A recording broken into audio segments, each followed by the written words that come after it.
Mrs. Fletcher? You think that's a likely scenario? There are always many likely scenarios. The trick is finding the one true scenario among all the likely ones. For instance, in my experience, the person who's being the most helpful in trying to solve the murder is often the one who committed the crime. He does it in order to discredit real clues and create misleading information.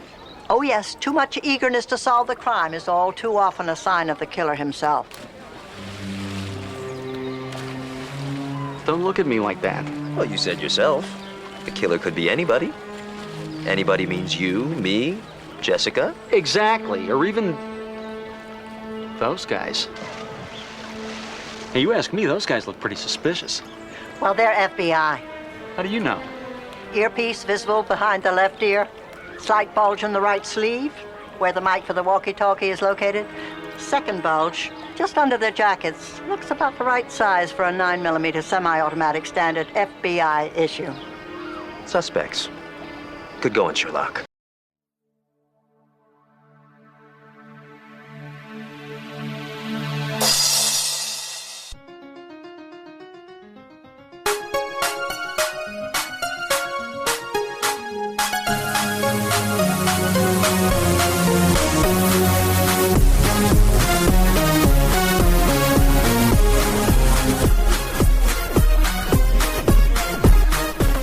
Hello, everybody. Welcome to episode 102 of the Cabot Cove Confab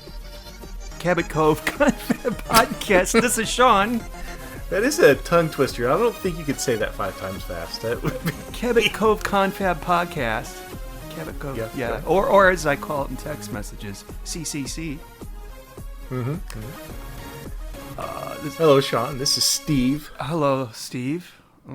Awkward beginning, but yeah, we're here to talk about the 2000 TV special A Story to Die For that came out, like I said, in the year 2000. But before we do, let's have some pre-show banter. Hello, bonjour, buenos dias, good day, guten tag, konnichiwa, ciao, shalom, dobre dien. Hello to all the children of the world. This is your favorite part. Just don't understand. Sometimes it is. Sometimes it is. Yeah? Maybe not this episode. Not all the time? Yeah.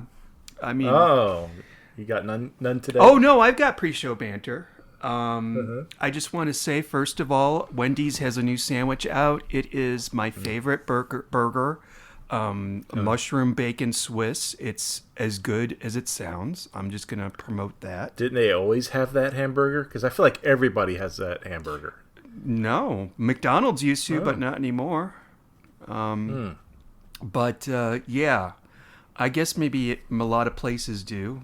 But theirs is really good. And that's all I'm going to talk about Wendy's today. Now I'm going to have to try it. Okay. You know I don't like Wendy's. And then you're going to send me a text bitching about it. Yes, exactly. I'm going to have to do that. You know what? I get mad. I'm going to be by Wendy's on Wednesday. I will try it on Wednesday. And you know what? And I'll let you know. You know what? Shake things up by ordering a baked potato instead of fries. They'll look at you like you have two heads. The manager will call the assistant manager to stare at you. You're like, oh, really? Get the baked potatoes out of the freeze dryer. Anyway, I'm sorry. I do have real pre-show banter, and it's important because the readers need to know about this. Well, there is something that I watched. I actually got Max for it. Not HBO, not Showtime, not Cinemax, Max. And I'm so confused with all the streaming. It's just, there's very few of them now. There's Disney Plus, Max, Peacock, Hulu, Amazon. I just riddled off a whole bunch. But, so this is on Max, and I had heard about it in a podcast. Oh, Kathleen Madigan. I heard Kathleen Madigan was talking about it. So I'm like, okay, I have to see this. And it is a 3-part documentary series on Max called Chimp Crazy. Oh my God. Steve. Is this the woman that got her face ripped off? That it starts with that, and it tells the story like behind that, and it's they've got the 911 calls and everything, but it's primarily about this one lady who lives in Missouri, and she had like 10 chimps, and PETA ended up suing her and getting like 9 of the chimps back, or not back, but they confiscated 9 of the chimps. They tried to get the 10th one. The 10th one's named Tonka, and he's in like movies and stuff. And this woman, she even says like she loves these chimps more than her own children. And then they cut to she's got 2 kids. They're like, it's a fact she loves them more than us, but we just let her go. I mean, this lady clearly has some issues. But yeah. Well, I think I hope I'm not offending any of our listeners, but I think anybody who has an extreme amount of pets, like the person who has 15 cats or 20 dogs, that's a bit extreme. I would love to own more animals, but there's kind of a limit, I think. Yeah, I mean, we don't all live on farms, Right. Now, yeah, I don't include people that have the room or the space. Like, we live in a modest home, and we have 3 dogs, which is one dog too many, quite honestly. The amount of mess and the amount of shit that I have to pick up in the backyard, and the amount of food they go through. Oh my God, I go through about 50 pounds of food because they're large dogs. I go through about 50 pounds of dog food a little over a week. It's crazy. Equate that to dog poo. My gosh. But I love I love them. I love having dogs. I enjoy them, but there is a limit to where you're living, and and kind of what's comfortable for them. I think with too many, I think they probably might have issues with personality fighting and stuff like that. Yeah, you get that with 5 cats. Let me tell you that. But I saw another thing. I would totally recommend that you watch this. By the way, I think it's right. Get the free 1-month trial of Max, and then watch it. And then I don't want to watch that. No, I'm very familiar with the case of the woman getting her face ripped off. That's just in the beginning. Very bothersome. That's just in the beginning. There was another one. I don't know what documentary it was on, but they were talking about. It was about that. It may have been on YouTube. May have been a YouTube documentary. And this guy, they raised a chimp. He and his wife raised this chimp, and the chimp had just gotten too big for them and where they were living. So they surrendered him to one of those rescues for chimpanzees, and they would go visit the chimp. This is actually a really sad story. They would go visit the chimp like every year on his birthday, because on his birthday they would, when he was living with them, they would have cake, and they treated him just like a child. And this chimp loved them like he loved his parents. But there was that time where they had to, give him to the shelter. So they had him. He lived with other chimps. He was living a very healthy life for a chimp. But one year they went to go visit him for his birthday. They brought him some cake because they were, and the chimp was happy to see them again. It was very, very sad and lovely and all that. But the other chimps got angry because this chimp, his birthday, he wasn't the alpha within the pack. So the chimp that was the alpha got mad, and I think he started beating on the sweet chimp. And so the father or the husband, I forgot, either the alpha chimp got out or he went in to save the chimp, or something happened. The alpha chimp jumped on the father, ripped off his penis and testicles.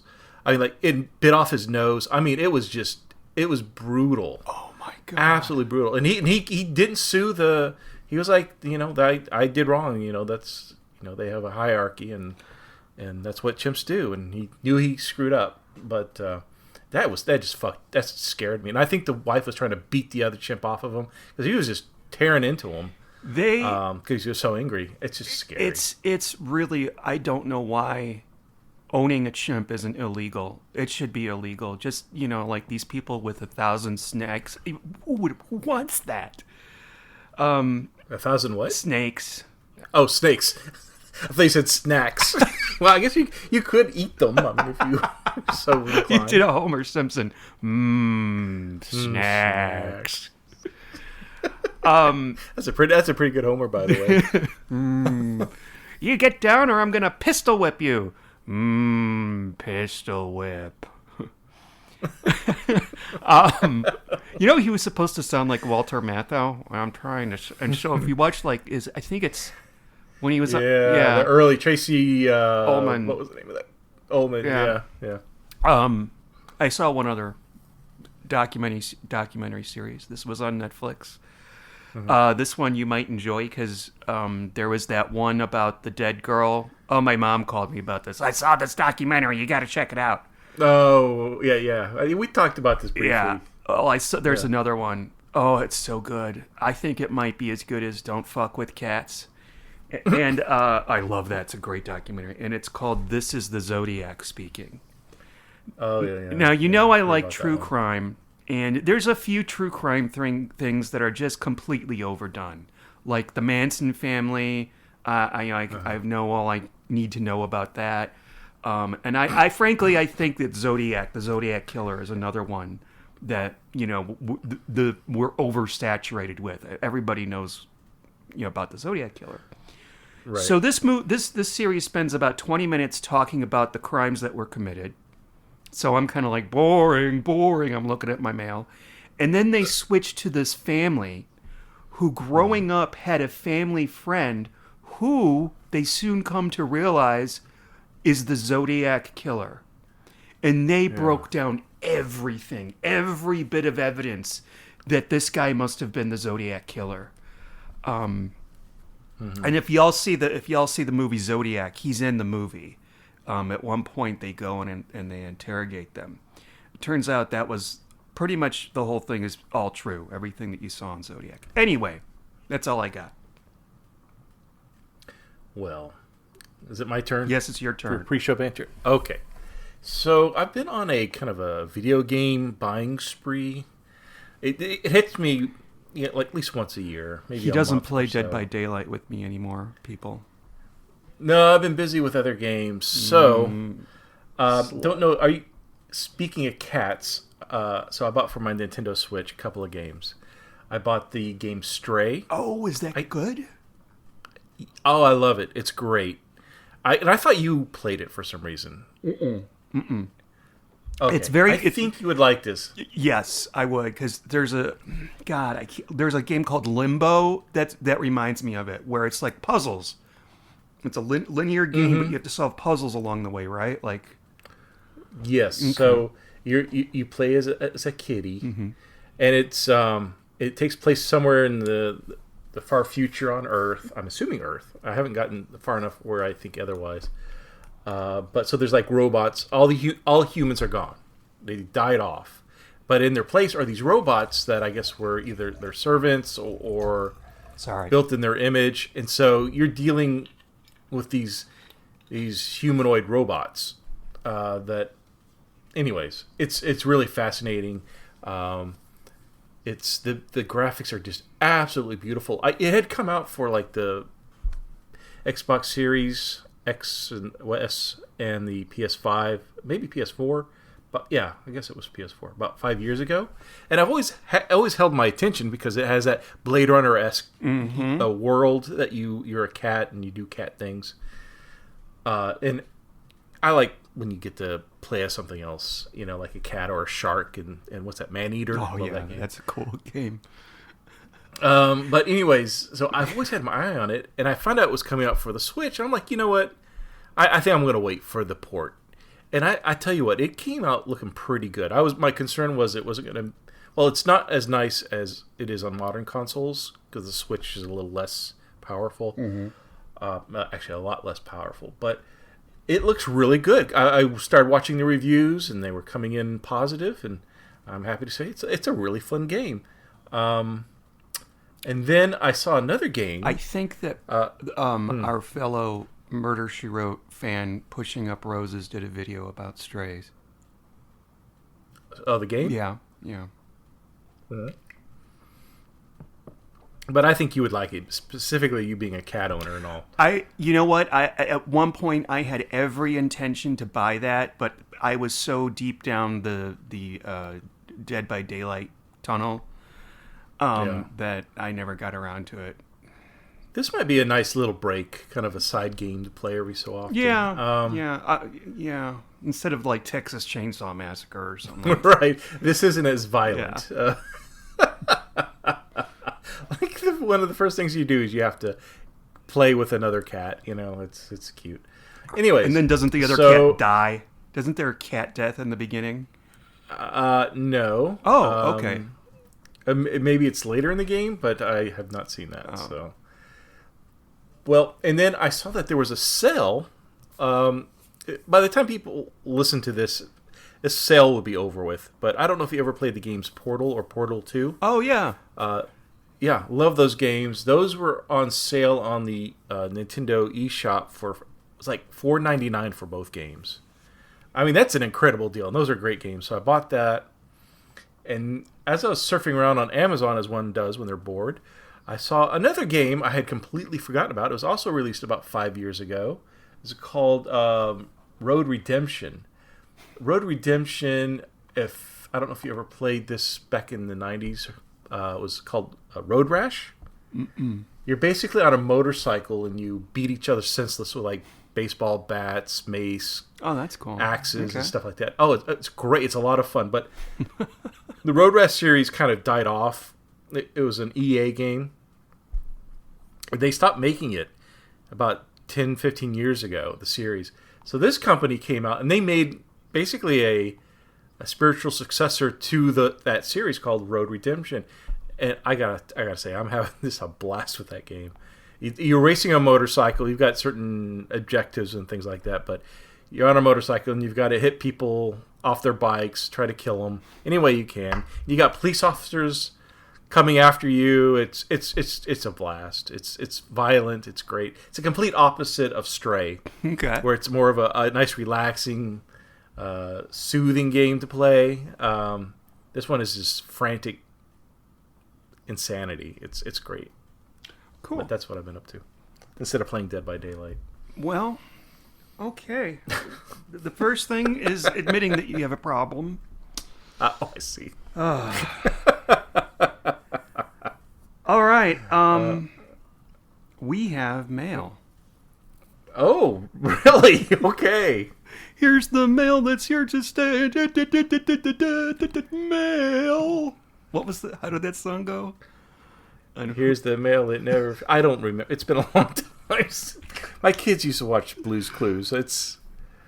Oh my gosh. I'm sure it's back there somewhere in my mind. So go on. If you guys go on YouTube and search for Who on Who, and either the 3 Doctors or the 5 Doctors, you can hear Steve before he ever became a podcaster, and me right when we started doing it. It must have been like 2009 or something. This was before I met you. Yes, but we were both fans of Who on Who. Yeah, and I think we met in his and I think we met in his forum. Yes, that's. I think true. I posted a message saying, "Hey, I want to do a Doctor Who podcast. Who wants to be my co-host?" Or I'm looking for a co-host, and you responded. Yeah. Shockingly, no one else did, but you responded. People will probably like, "What's a podcast?" No, it was on a that's podcast true. forum, that's right. So I'm sure they knew. But anyways, that's how I met you. But yeah. Okay, this is from a gentleman named John in Indianapolis. Or maybe it's just Indiana. He says John in Indy. Sorry, Indy. Sean and Gary, Indiana. Yeah, maybe. Sean and Steve. It's with great excitement that I email you today. I was a very loyal listener to your Columbo pod. I emailed you a few times as I loved your work and analysis of that fine show. My wife and I got hooked on Murder, She Wrote over the summer, and I often thought how cool it would be if Sean and Steve did a pod for the show, as it is a perfect show for you guys. After checking a few pod sites, it was with great joy I found the Cabot Cove Confab and saw your names. I am now getting caught up on your shows, and I must say you haven't lost your touch. Well, that's really nice to hear. Okay. And Sean, Yeah, we just got fatter and balder. That's all. well, speak for yourself. And Sean, I mean, I take drugs, but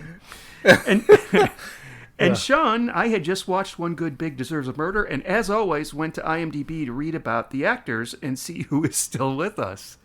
And yes, when I saw Albert as a character, it gave it away for me too. Thanks again for your great work, so enjoyable, and I'm thrilled to know I have many hours of fun listening ahead. All the best, John and Indy.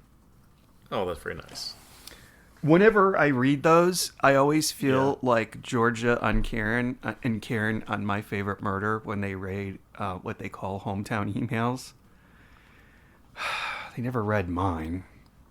When I found out my dad was friends with John Wayne Gacy. It was a really cool story. He has his business card. My dad has John Wayne Gacy's business card. Oh. Okay. That would be fascinating. Oh my God. John Wayne Gacy had a business card? Yeah, because he owned a construction company. That's how he got. That's how he lured all those guys, like, into his house. Like, oh, I'll give you a job, but come on over to my house for some drinks. And then he drug them, and that was it. He had a tiki bar in his living. Well, stop talking about John Wayne Gacy. Yeah, what's with you and serial killers tonight? Holy shit. Okay. All right. Are we ready to Talking about killing. let's talk about A Story to Die For. I do want to mention one thing about this, and I don't normally do this, but it wasn't until just today when I was reading like the IMDb trivia and shit that the director of this, Anthony Shaw, is Angela Lansbury's son. And I'm mentioning this because I know this is Son or son-in-law? 'Cause maybe it's her son-in-law. But at the very end of the episode, when it freeze frames, it says, "In memory of Barbara Spear Wagner." I think that was the last name. Yes. Yeah. That did catch my attention. I had to look her up. I'm like, who is that? And I totally expected this to be like some actress, some old dead actress or something. He's actually Anthony Shaw's mother-in-law, and she was a paranormal reporter. Get out. Yeah, there were a couple women with that name, one of which was a prominent journalist. She was like the pioneering female journalist, and like she covered the Spanish Civil War and stuff. But I don't think that they would have put her name. I don't think that that's what it was supposed to be. So, yeah. And fun fact about who wrote this, it's a guy named J. Michael Straczynski. He was very well known. He's one of the co-creators and writers for Babylon 5. Oh, okay. Yeah, there was, I will say this. This is kind of a precursor to the end here, but I thought the episode was well written. There were some really, not the entire episode, but there's some really good scenes in this that are just fantastic. I actually had some LOL moments with it. Anyway, we'll get there. We'll get there. Okay. So, Oh, yeah. we are in LA this time. Have we ever been in LA before? I mean, I know for the convention. What? Yeah. Okay. What does that have to do with Well, it? I don't know if we, know enough that we could do this podcast. Oh, I see that old meme. Okay.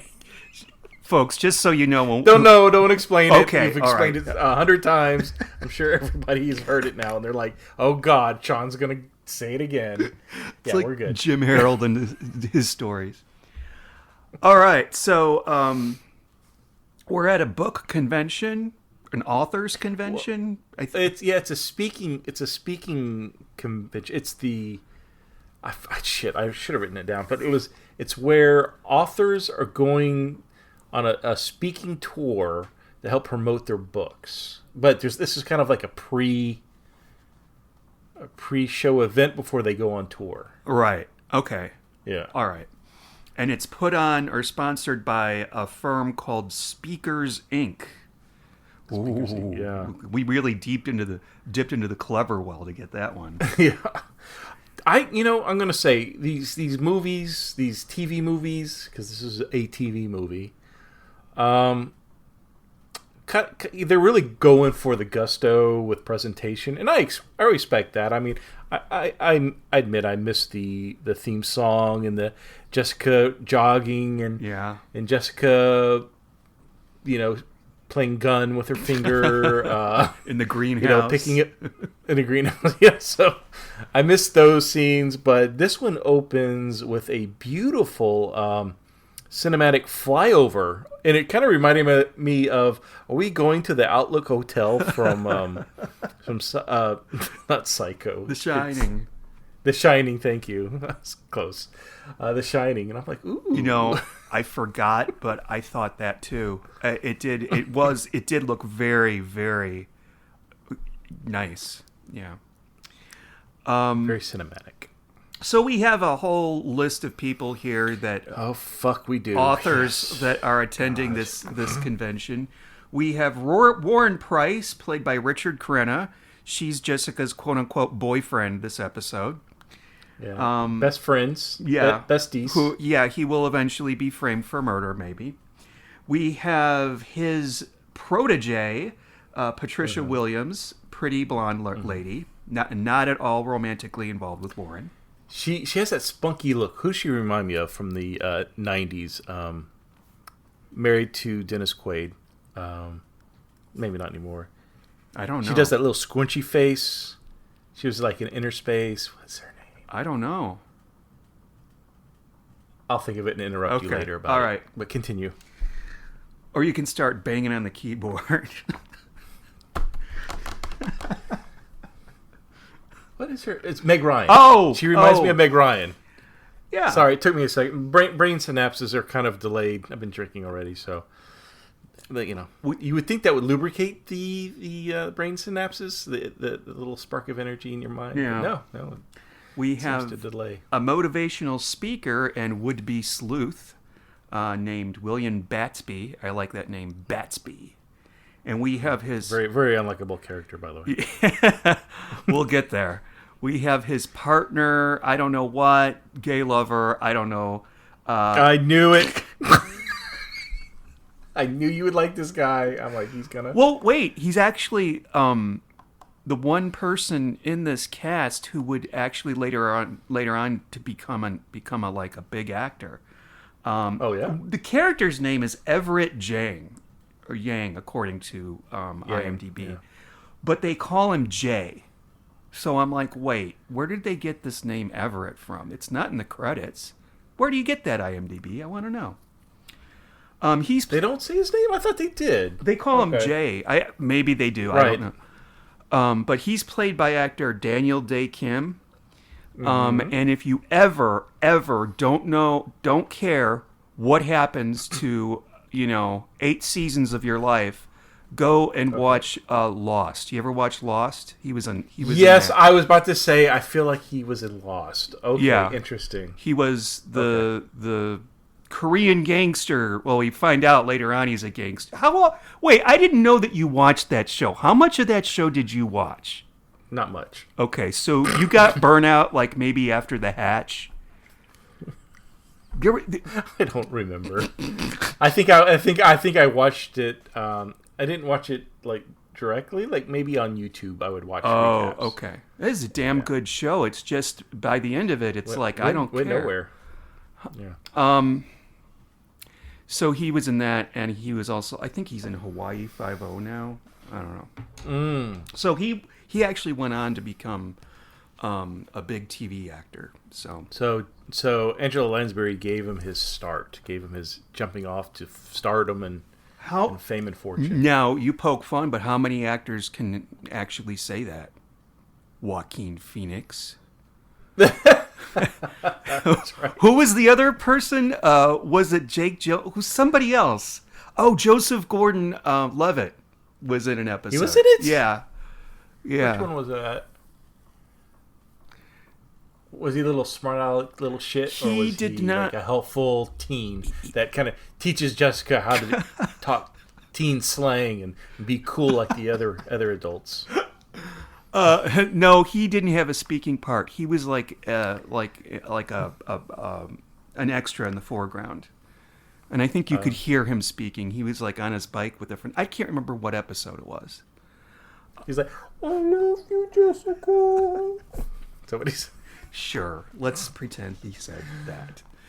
I got to put my glasses on. Fun fact: Joseph Gordon-Levitt was also in Angela's last movie with her, which would have been Glass Onion. Joseph Gordon-Levitt played the voice of the clock. Bong. Get the fuck out! No. Yeah. You're I am not jesting. shitting you. I don't believe I that. am not shitting you. Ryan Johnson and Joseph Gordon-Levitt are real life friends. And They're he besties. appears in every movie that Ryan Johnson does.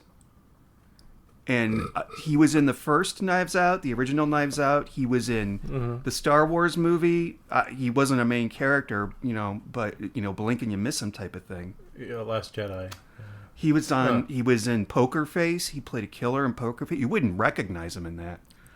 Who else is at this really, really fascinating looking? Well, we have John Mendoza, which is Jessica's gopher. Yeah. So he's gonna do all the errands and chores for Jessica. Big fan. Or he's gonna end up being framed for murder.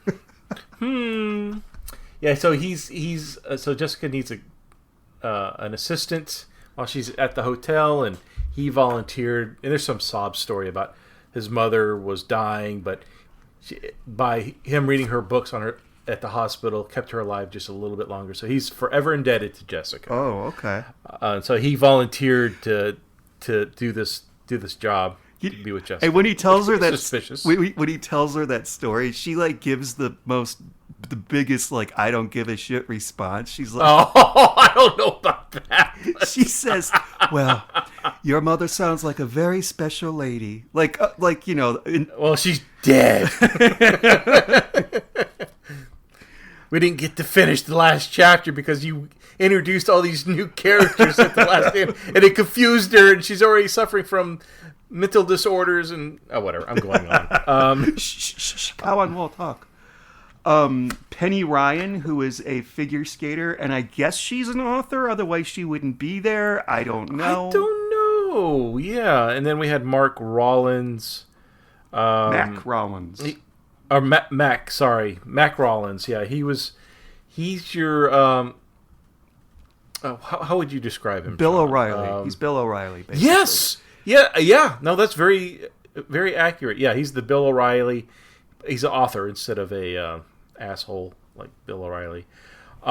Sorry, I know we're not supposed to get political. But anyways, he was the writer from the 70s, and he would write on politics. He's also an alcoholic. I think he might be fashioned after Norman Mailer.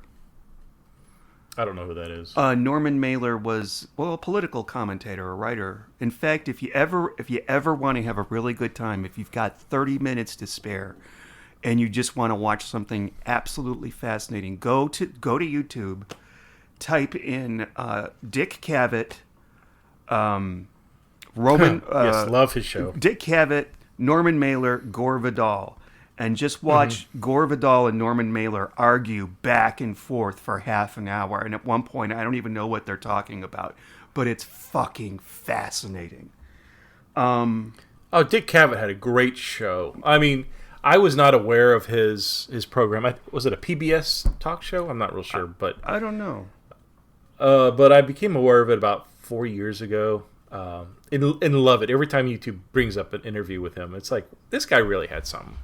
I'm surprised I didn't find out about him until I was much later in life. Did you ever see the one with Peter Falk?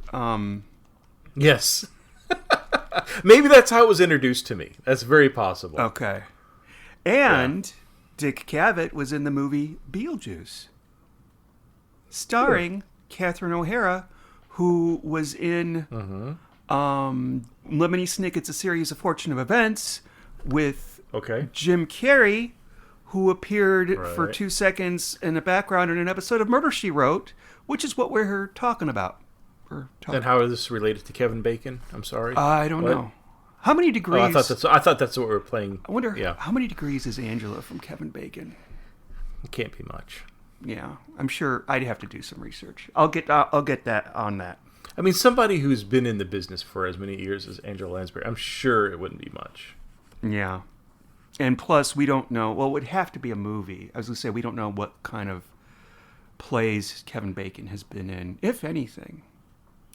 So the only other person we did not mention that is the soon-to-be deceased Yuri Malkervich. Oh my gosh, Kervovich? I just figured it out. It just came to me. Kevin Bacon was in Planes, Trains, and Automobiles, featuring also William Wyndham, who was in Murder, She Wrote with Angela Lansbury. William Wyndham was in Trains, Planes, and Automobile? He's in the very Oh, no. beginning when Steve Martin and his coworker are sitting in a boardroom, and William Wyndham is the client, and he's holding up these big cardboard ads, and he Yes, You- I remember that. yeah, Okay. yeah. That was before I knew who he was.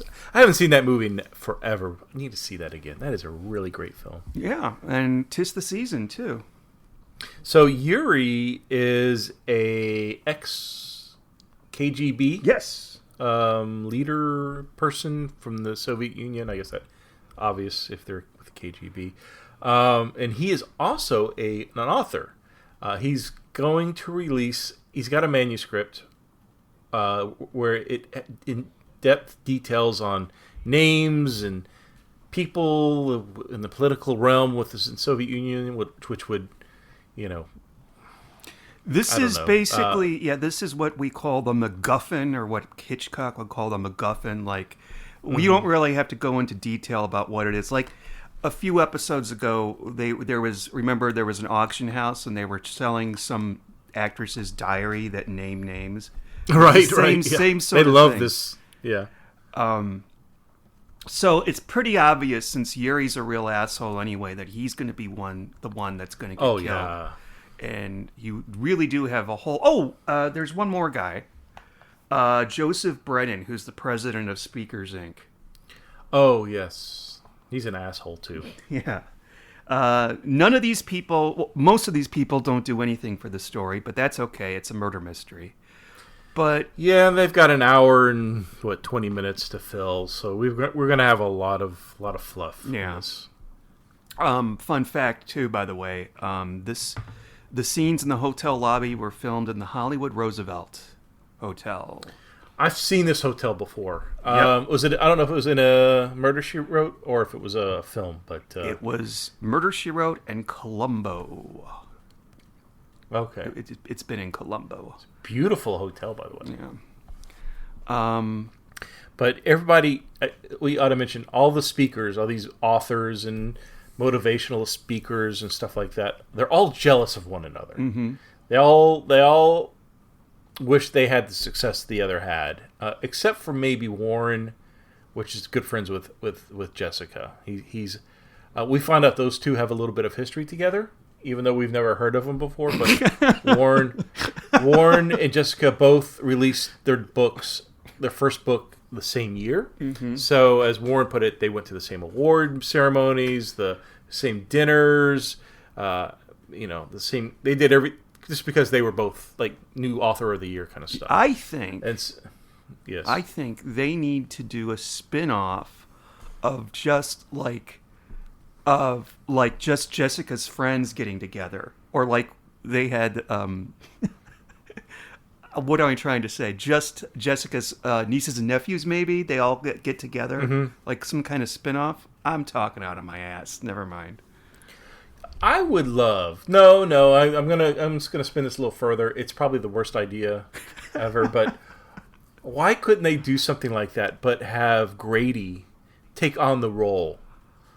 I mean, he could be an old man now, but just kind of continue on. I'm Grady Fletcher, and I solve mysteries. Or maybe he picked up writing like his aunt, and Or it could be where everybody thinks he's the one solving the mysteries, but really it's Donna. His serial killer. Oh, okay.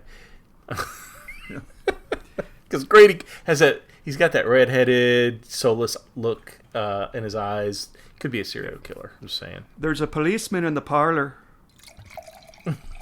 That's one of his lines on. Are you pissing or are you pouring a Yes, drink? I'm pissing on microphone. Shit. That too. Ooh. I get turned on by it. I'm sorry. All right, we've named everybody, right? So yeah. So late. Yeah. I'm sorry. What were you gonna say? Because this is like they spend a lot of time kind of setting up the chessboard on this one.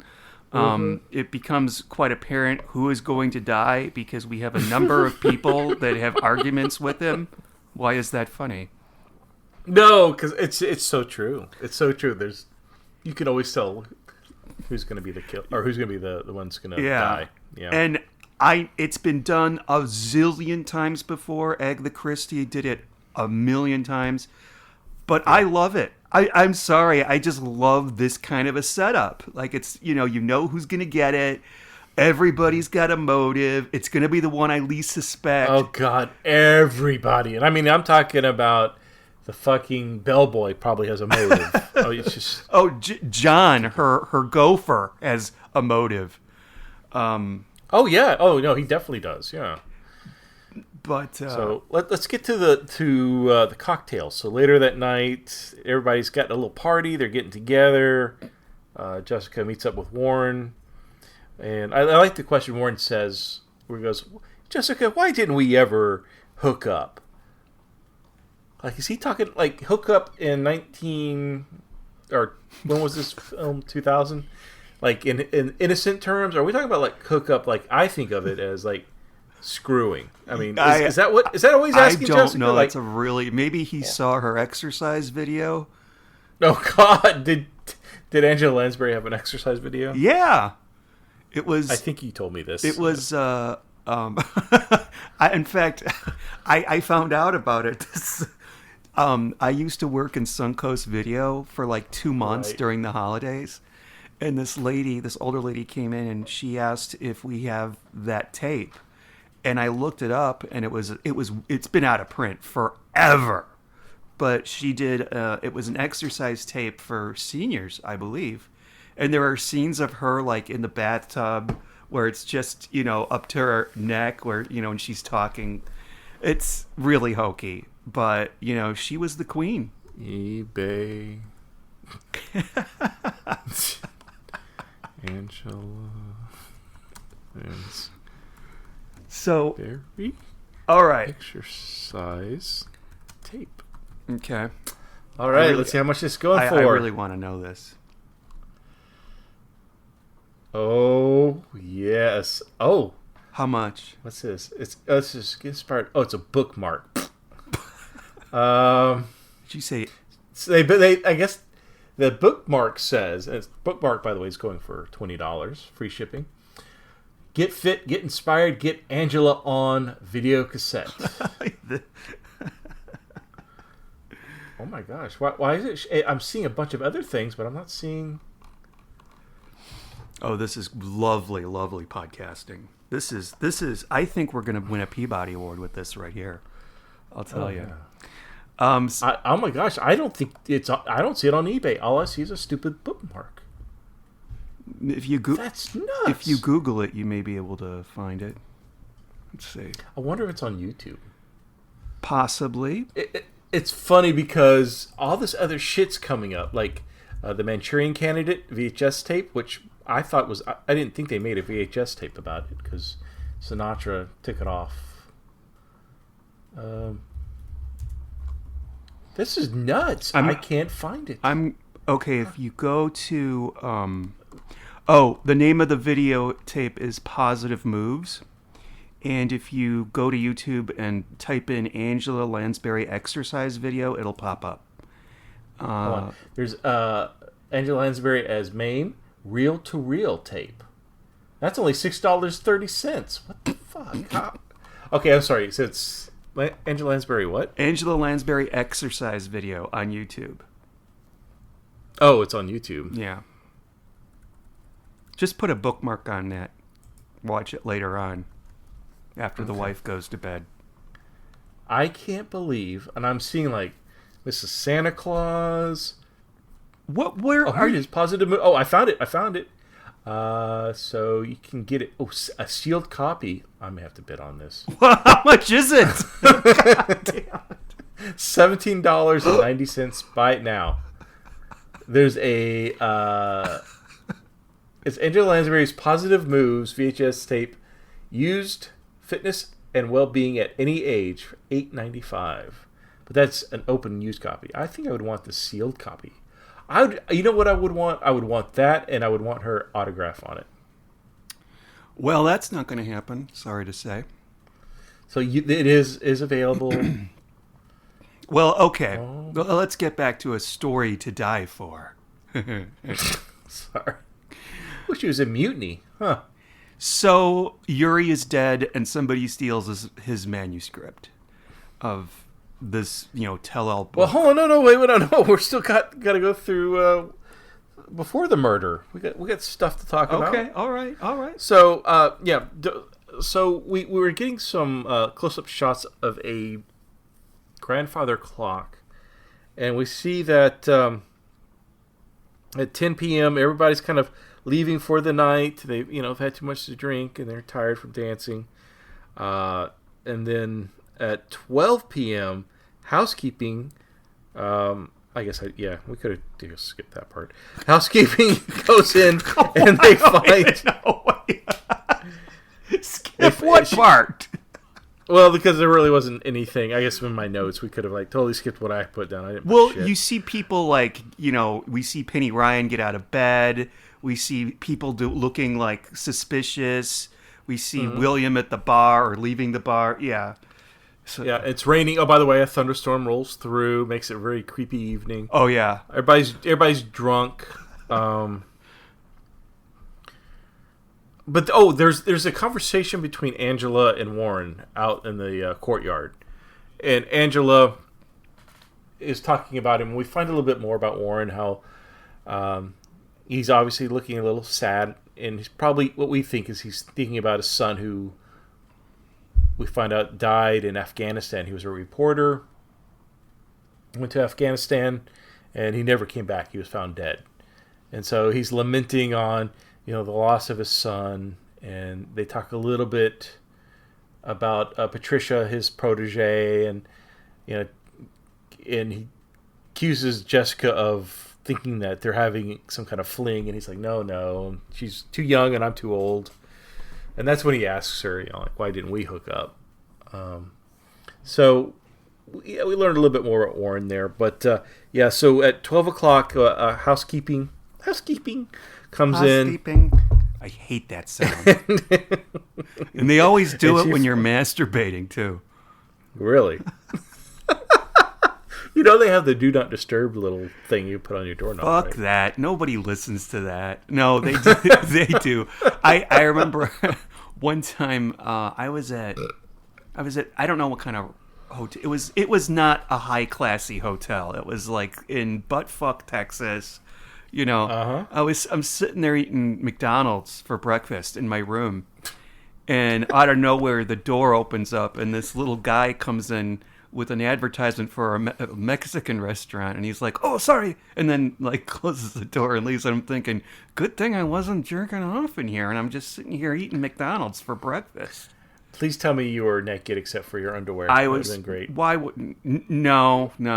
Although that has happened. Well, how did he get entrance? He wasn't supposed to be there. I think that he knew the person at the front desk, and they said that he could put copies of ads of his restaurant in all the rooms, and he was in the process of doing that.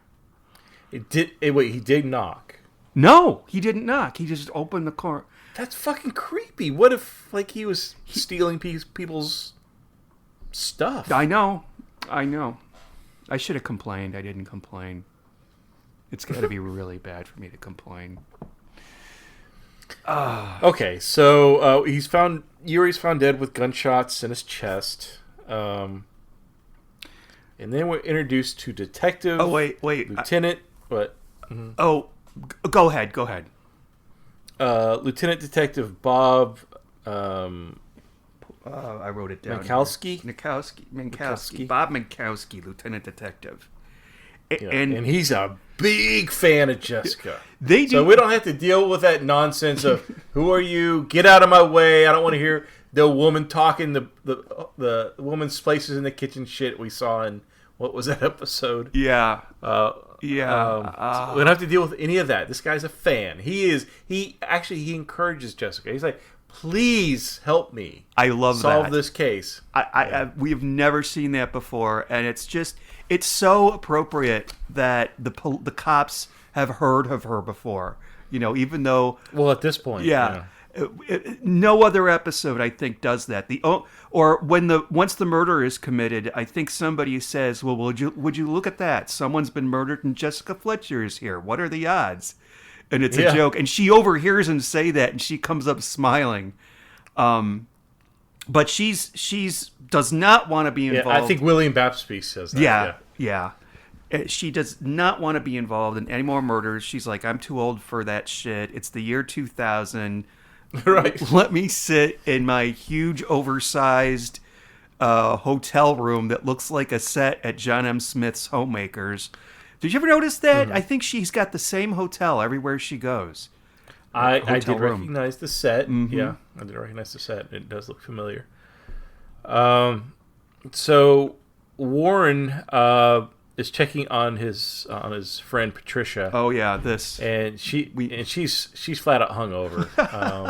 It's really good if you morning drink in front of your boss. Mm-hmm. Yeah, she's still drinking when he wakes her up or gets to her door at 7 a.m. or whatever it is, and he notices as he leaves her to meet. He's like, "I'll meet you downstairs for breakfast," and she's like taking big gulps of white wine. He notices that she has a tear in her evening jacket that she had the night before, or Yes. her business jacket, whatever you call it. Excuse me. Yes, that's right. So, boom. Patricia is on the list of suspects. And it's interesting because William Batsby and Jay, the two motivational speakers, they decide that they want to try to solve the case before Jessica. And I kind of like the little cat and mouse that's going on between the three of them. Mm-hmm. Specifically William, because he's such a little douche. He's always trying to see what Jessica's thinking, trying to get the inside track. But it's funny because the first half of this episode, she is not interested in solving the case at all. Mm-hmm. She's totally fine with letting the cops do their thing, and she's going to concentrate on whatever she's doing, writing a book, doing her speeches and stuff like that. Yeah. By the way, let me ask you this, because I was almost positive I knew who the killer was. I was wrong. Okay. Did you have any inklings? Did you have any suspicions at this point? I think I suspected I wanted William Batsby to be the killer because Jessica makes a statement she tells him it's always the people that try to help you or tell you, which is true. Anytime anybody wants to help Jessica, it's usually the killer. Yeah. So she says that to William. It's usually the person. See also every episode of Columbo. That too. Yeah. Yes. I also thought it might be. Who was the guy who's putting on the conference for the speakers? John his name? John Brennan? No, Joseph Brennan. Joseph Brennan. I thought it might be him because he's got a bit of a temper. He treats his talent like shit, which I thought was interesting. And so he kind of has a kind of a negative outlook. So and there was some kind of hinting to some kind of inside deal between him and Yuri that I thought maybe had gone south. So he was kind of my primary suspect, I think, for the first half of the episode. I really thought for the longest time that it was Jay, because he was the only one that didn't have an obvious motive for killing Yuri. It seemed like everybody, and plus when they had Jay start flirting with Penny, I'm like, okay, it's going to be the nice guy. Everybody, I mean, Penny Ryan, who was the Olympian, she she screwed up the Olympics 4 years prior, or something like that. She did her worst performance, and supposedly her husband was fooling around at the same time, who had connections with Russia, and then of course you had the guy, the big fan. He was like following Warren around with his bag. And, Oh yeah, like suspicious guy, but I knew it wasn't him because they were focusing on him at a little for a while, and I'm like, yeah, it's too obvious that he would be the killer, and so. Like he was in the spot where there was gunfire, and it was always conveniently there when something happened, and he was always so cagey looking. Like he was always looking around, holding his bag to his chest. Like something was up with this dude. There's something wrong with him. That was me at my first Doctor Who convention. Was it now? So you were hanging outside the windows of the talent. Yeah. Is that what you're saying? Yeah. For the camera. Sylvester McCoy's like, help, someone tried to shoot me. Anyway. Oh, that was you. Oh, okay. No, it didn't happen. Yeah. So what happens next? I basically everybody starts talking, back and forth accusations. One guy looks suspicious. It might be this lady though. Where were you around midnight on the night of the murder? There's a lot of that goes on, and really, I don't know if I could really break it down scene by scene. Yeah. Well, there is Mac. I just want to bring up real briefly Mac. Mac and Yuri had some kind of an arrangement. Mm-hmm. Now, I've watched this thing twice. I don't know what that arrangement was. Supposedly, it was like, you scratch my back, I'll scratch yours kind of scenario. But they just hint at it. So, apparently, there was some kind of deal between the two, and Yuri backstab Mac in the process. Right. But it's kind of just briefly discussed when there's a conversation between the two. But it's never explained explicitly whatever deal they had. Political stuff. Like you need, yeah, maybe giving material to each. I don't know. But the FBI show up because now they've got an international crime going on. Yeah. Incident. Yeah. Thank you. Russian killed on American soil, and of Right. course, who was head of the KGB at one point. So yeah. So there are two FBI agents. There's Mason Phillips and Paul Neely. That sounds like a rock duo. Phillips and Neely. And Phillips is the one that really does all the talking, and Neely is just sort of his silent counterpart. Like, yeah. He only has one big line, where he really does. Yeah, it's and weird. I thought it was a bit forced at the time, too.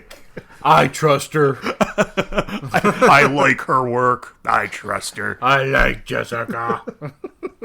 Like, what the hell? She could writer. What is this, Mad Max? I don't know. I don't know why I'm talking like that. Because it's so simplistic. It's so silly. It's like, there's this conversation, dear listeners, that between the two FBI agents, and one is just like, he's not giving Jessica anything. And he's basically said, it's later in the episode, but he's like, you're our primary suspect now.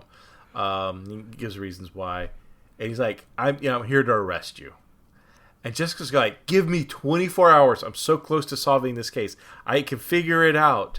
And he's like, no, I can't do that. And then his partner, this Paul Neely, he's sitting there on the couch just listening to it all.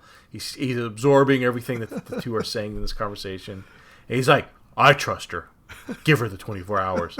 Now, I thought this guy was I thought the other FBI agent was in charge. So this guy obviously is now in charge. Yeah. Oh, folks. Ooh, twist. A plot twist. Yeah, and he's like, I trust her. Give her the 24 hours. But why? Because I trust her. And I was like, oh, okay, all right. I don't know what the fuck's going on here. Sure but, thing, Quanto. Yeah. Yeah, but Paul Neely obviously has read all the books. He's enjoyed Jessica's stuff, so I don't know. Whatever. That's great. Yeah. So she gets her 24 hours to wrap up the case. Anyways, very official. Yes. Yeah. We find out that Patricia is actually arrested. Yes. This is Warren's protege. Yeah, because she was seen leaving Yuri's room before midnight, carrying away a yellow envelope, which was what the manuscript was in earlier. And she was left seeing the room crying, and her jacket was ripped. So a little suspicious. Yeah, she was seen by one of the maids while she was folding linens. And Patricia explains it during the interview, or not the interview, what's the word I'm looking Interrogation? for? Interrogation, thank you. That she was only wanting to write an article about Yuri, because he's the new hot thing in the publishing world. And Yuri went a little Harvey Weinstein on her. So she went to his room that night, and he's like feeling up her knee and her leg, like he's getting really handsy with her.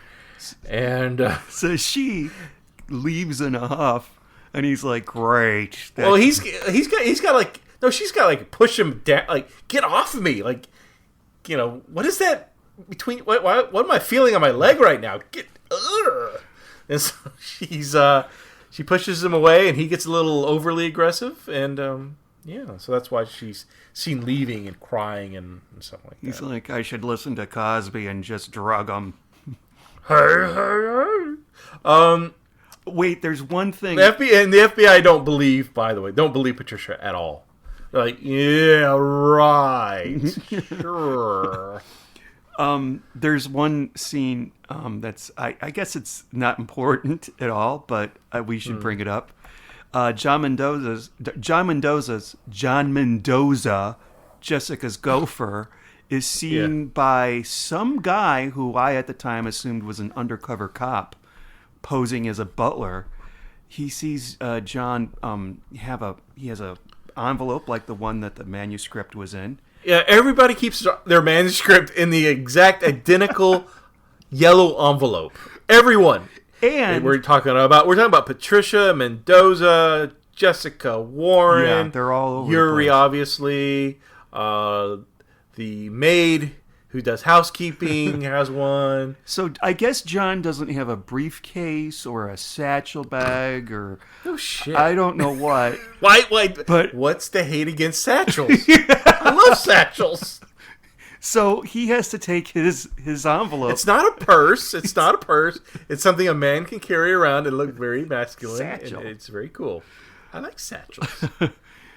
So he's seen putting this this envelope in the back of his SUV as if it's Right.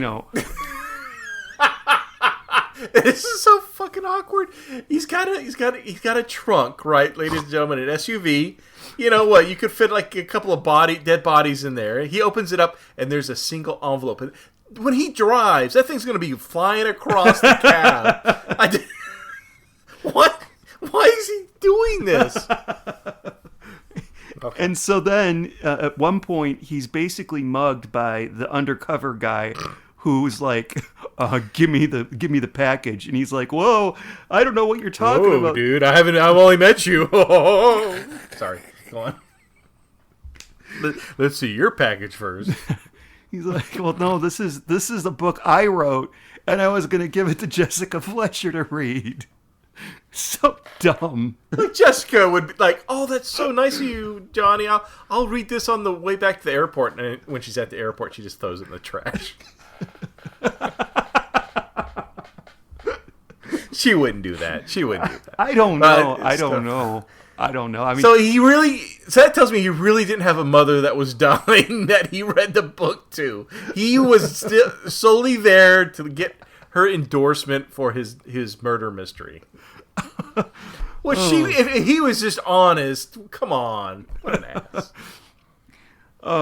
so it does turn out that this undercover guy is actually a KGB agent who is, I can't remember what he's there for, but he's obviously not Well, the killer. because there's so many secrets about in Soviet Russia that there, I guess there's some information that would be bad if it got leaked about the politicians in Russia. So they were like going to pay him, I think, double whatever the publishing company was going to offer him, so they could get the manuscript in and burn it, or keep it so that it wouldn't get published. Is my guess. I also, this is going back a little bit, but Jessica's attitude when somebody mentions the KGB, whoa, it's almost like somebody brought up the fact that they switched her show to Thursday night or something. Oh, that's horrible, Sean. Because of Friends. Yeah. Oh man, did you catch the remark at the beginning when she's talking about, or is it at the beginning? There's that one point where she's like, "Oh, what book are you writing about now, Jessica?" She goes, "Oh, it's about a murder within the television industry." Oh, and I'm like, "Ooh, is Jessica? I'm sorry, is Angela Lansbury threatening somebody here?" Yeah, it's Angela throwing shade. Yeah, and, who was the guy that made? According to IMDb, it was Les Moonves who made the decision. And according to the IMDb trivia, she agreed to do the 4 movies as part of a quote-unquote settlement with CBS. Wow! I did not know that there was a lawsuit, but then again, the person on IMDb that typed that probably doesn't know what they're talking about. But yeah. I don't know. It sounds legit to me. Quite honestly. There may have been a contract. Like, we had already signed on to do season... What would he have been up to? 11? Season 11, maybe? 12? Yeah, 12 would have been the last one. So it's like you wanted... 13. You agreed to do 2 more seasons. Well, and sure, that's a big thing. Like, for these actors, like, they block out, I'm sure... their schedule so they can, do the shows. But they're not. She's not the one that broke the contract. They would have broke the contract because they canceled the show. But I think there would have been a clause in the contract that said, all this is moot in the event that the show is canceled by the network. That probably. Yeah, that's a good point. Anyway, that's fascinating. Okay. So Warren goes up to Jessica and is like, "Hey, I need to prove that Patricia's innocent, and what can we do?" So Jessica decides to set up a trap, and they talk out loud within earshot of William Batsby, who's, like I said, competing with Jessica to solve this case before her. Says something to the effect that, "Oh, I figured out the case. It was so easy. Oh, only a chimpanzee wouldn't figure this out, and we're gonna go to the cops tomorrow. So by tomorrow morning, I'll give over all the facts." And William is like, "Holy fuck, she beat me to it. God damn it!" And actually, she's just kind of setting up. She wants the rumor mill to start that the case has been solved, because they want to draw out the killer, which they have no idea. Jessica is totally making shit up. Her and William have no idea Jessica has no idea who the killer is. So, yeah. I'm sorry, I kept hearing this noise. I'm like, what the hell is that? For a minute, I freaked out because I'm like, it's the cat snoring. So it's the killer. Yeah, Warren. Basically, I don't know. Well, I know what his intentions were here, but he's like, "Jessica, I'm sleeping with you tonight. Let me go get my pillow." And And by the way, I've got this Jello. Jello shot. I just want you to try. Just give it a little taste. No, I'm kidding. Yeah. Oh, and Jessica orders tea. She's like, "Oh, every day at 4:00, I must have my." I don't know. It's not 4:00, Shirley. That's horrible. It's not 4. No, it's got to be at least 6 for tea. Anyway, I don't. Well, no, it's her. She always has a tea before she goes to bed. Oh, before she goes to bed. That's calamine. Right. A calamine. Calamine. Tea. That's right. And Warren's like, "Hey, that sounds like a great idea." And she's Let like, me just pop a little Bill Cosby special in here. Plop, plop.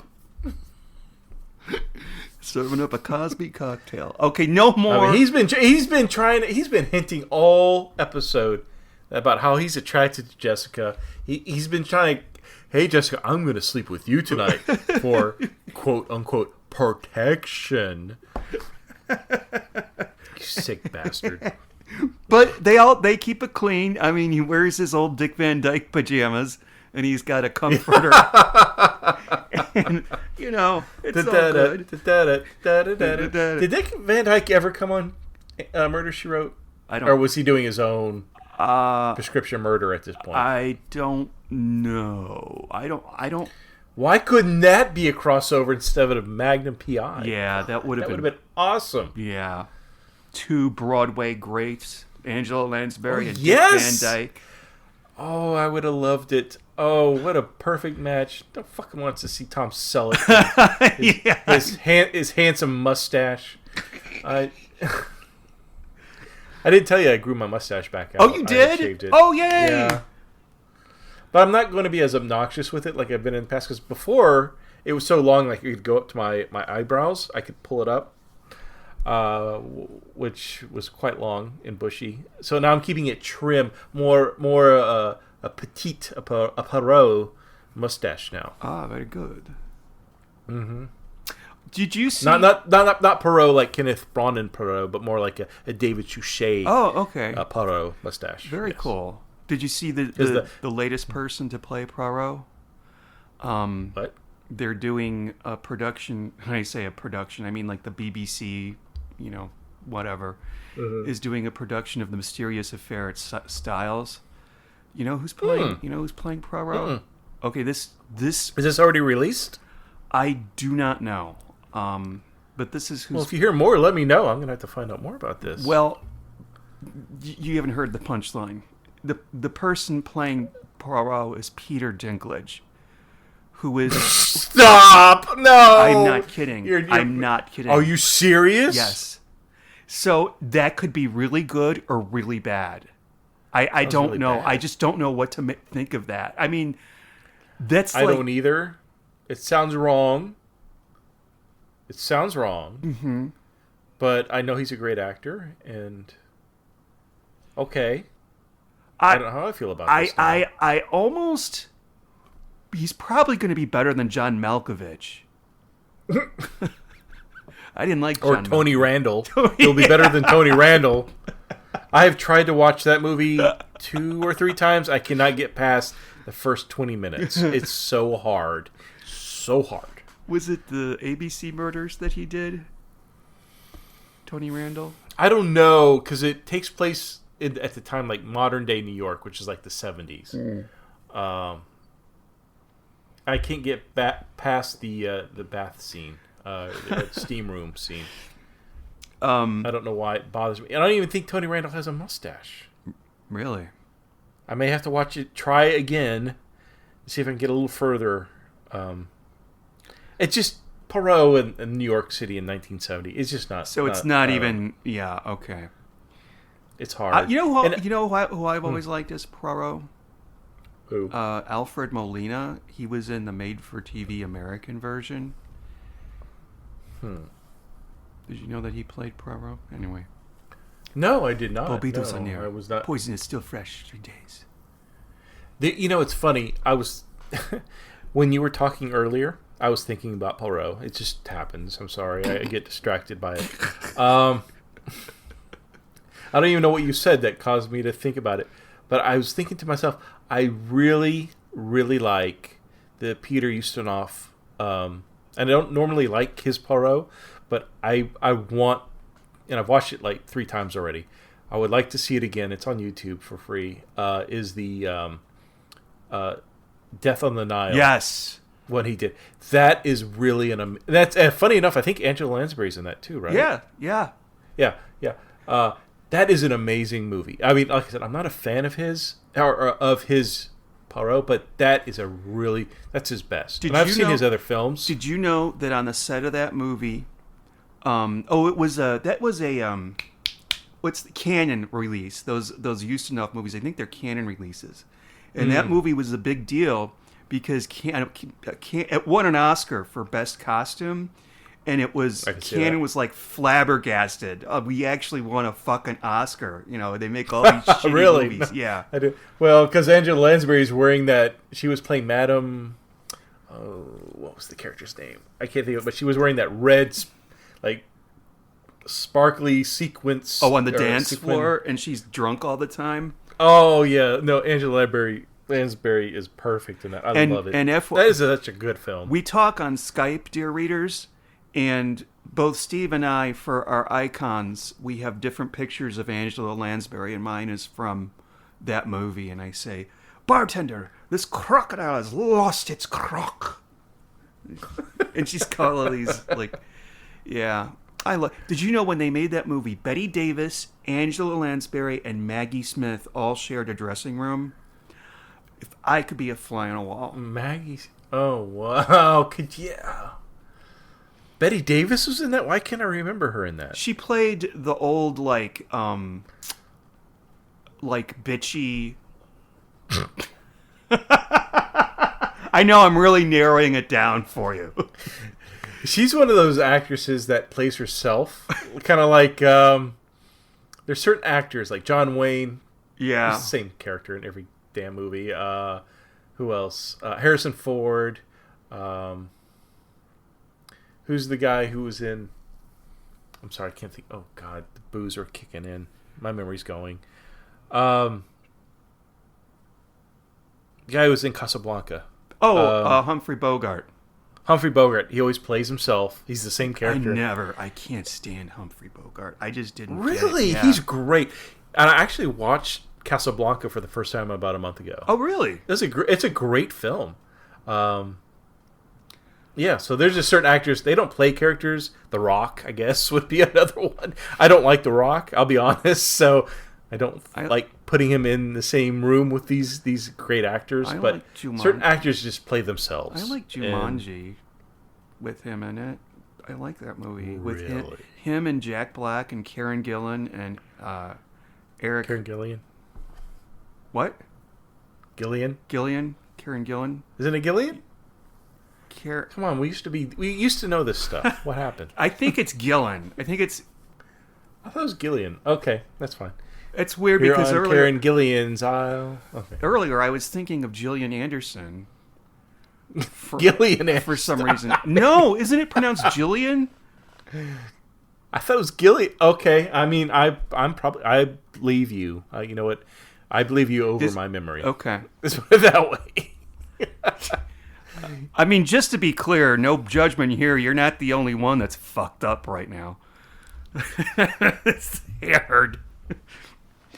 Okay, I'm going to be honest. I'm looking at my notes and it's starting to blur. Where are we? Okay, so we're when Warren gets shot. Jessica's putting on her makeup or something. Oh yes. So yeah, he spent the night. Jessica checks on him. He's sleeping on the couch.